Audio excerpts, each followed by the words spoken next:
Do you remember the moment you realized that the world had changed? Let me tell you a quick little story that has nothing and everything to do with the future of our world and how you fit into it. In 1917, the United States faced a huge problem. They were working hard to compete in the industrialized economy, and there was a shortage. Not a shortage of oil or coal or other natural resources, a shortage of people, specifically obedient factory workers.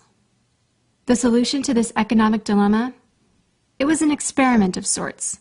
It hadn't been done before, until someone thought of it. Mandatory public school. Unfortunately, the initial purpose of the United States public school system was not to inspire children or generate scholars. And it wasn't created for dreamers, people who color outside the lines, break the rules, and challenge the status quo. The public school system of the early 1900s was invented to create a nation full of adults who would obediently do their jobs in the factory assembly lines. Teaching kids to sit in straight rows and scheduling the entire day with the ringing of bells wasn't by chance. Punishing those who didn't conform was purposeful. These were the skills they would need to join the labor force.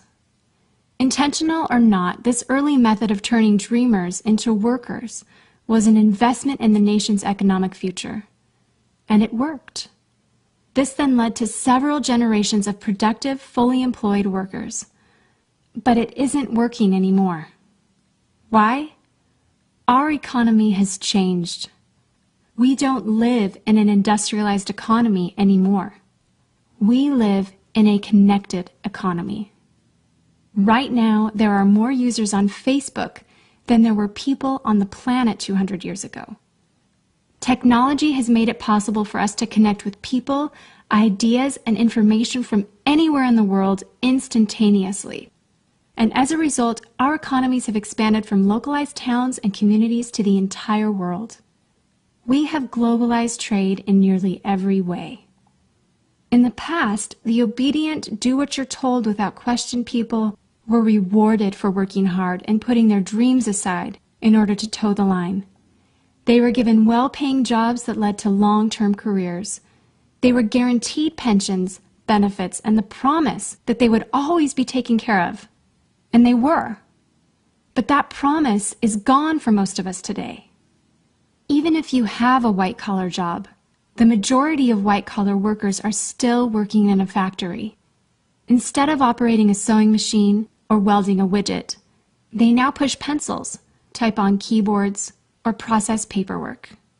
It's still factory work because the entire focus of the day is spent on increasing productivity, which leaves little room for creativity, spontaneity, or individuality. The educated, hard-working masses are still doing what they're told, but they're no longer getting what they deserve. Even if you do everything you are told to do today, graduate from high school, go to college, get a degree, work hard in whatever job you can find, if you're lucky enough to find one, you're not guaranteed anything. Companies are being forced to change or die right now. Layoffs happen much more often than job openings appear, and the highest paying jobs are disappearing or heading overseas at an alarming rate. If you have a job where your boss tells you exactly what to do, he or she will always find someone cheaper than you to do it. Did you know that the average length of a job today is about 4.5 years? Contrast that to the 1960s when it was 40 years. The connected economy rewards a different group of people.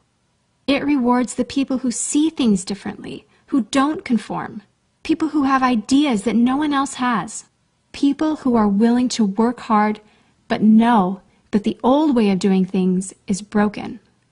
The connected economy rewards you not for being a cog in the wheel of life, but for standing up and reaching out. The connected economy rewards the connectors.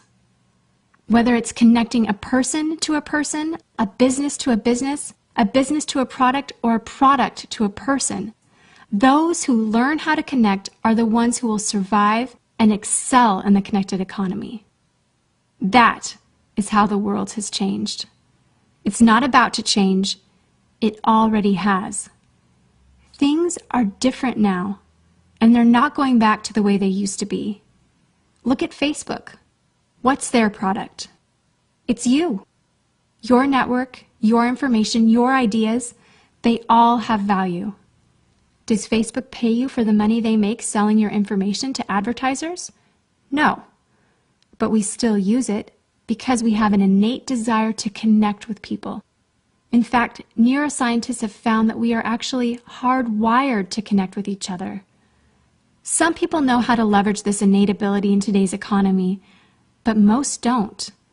And because they don't know how to do it, most of them are paralyzed with fear, resisting the shift, despite clear indications telling them it's time to change. In 1917, a group of people performed an experiment that forever changed the way that we earned a living. The world today is facing another huge problem. We're facing a shortage of our own. Not a shortage of factory workers or consumers. The world has enough of those. We have a shortage today of dreamers and connectors. And so, we're holding our own little experiment. And you happen to be the subject of it. This 8-minute presentation was specifically designed to seek out and find the connectors around us. Those who recognize that we are on the brink of the next economic revolution, who are ready to thrive in the connected economy, and who are searching for the best way to do it. The internet and technology are rapidly changing the way that we do everything today, including how we make a living. It's not too late to embrace the change and find a way to make yourself relevant and profitable in our brave new world. And that's why we've invited you here today. We've created something that rewards you for connecting. It pays you for bringing people together behind a cause, product, or idea. And we have systematized it and made it so that you can do it from anywhere, with anyone, at any time. If you are passionate about helping people, if you are passionate about changing lives, if you want to position yourself to be a capitalizing force within the connected revolution instead of just a bystander, let's start now. Do you remember the moment you realized that the world had changed? How about the moment you realized you could change with it? Are you ready for the details?